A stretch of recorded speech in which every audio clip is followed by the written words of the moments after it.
بھئی قرآن کو آنکھوں پہ رکھنا یا بوسہ دینا حدیث میں ثابت نہیں ہے، نہ حضور نے کبھی آنکھوں پہ رکھا نہ کبھی بوسہ دیا۔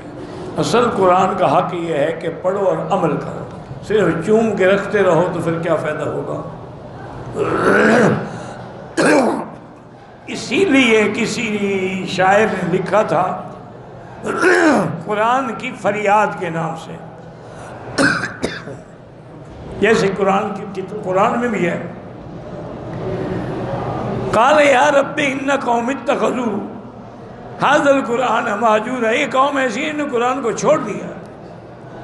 اس نے شعر میں کہا کہ قرآن نے فریاد کی کہ یا اللہ میں طاقوں میں سجایا جاتا ہوں اور دھو دھو کے پلایا جاتا ہوں، لیکن عمل مجھ پہ کوئی نہیں کرتا۔ غلافوں پہ لپیٹ کے اوپر رکھ دیتے ہیں اور جب اٹھائیں گے تو آنکھوں پہ لگا رہے ہیں، سینے پہ لگا رہے ہیں، سے اندر قرآن ہو یا نہ ہو، ایمان ہو یا نہ ہو۔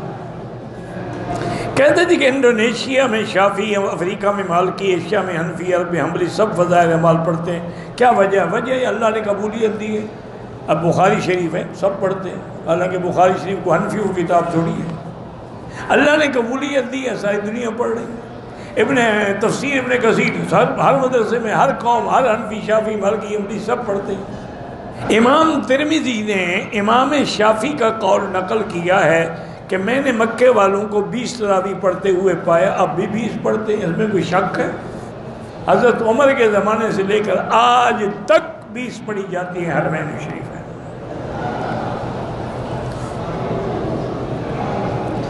14 تاریخ کو ہماری حیض آئی، 18 کو عمرہ کرنا تھا، مدینے سے صاف تھی، مگر صفا مروہ کی آخری 2 چکر میں پھر بیماری ظاہر ہو گئی۔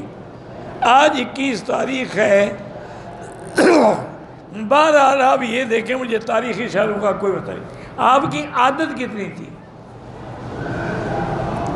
اگر عادت آپ کی 5 یا 6 دن تھی تو آپ نے 4 دن کے بعد عمرہ کر لیا۔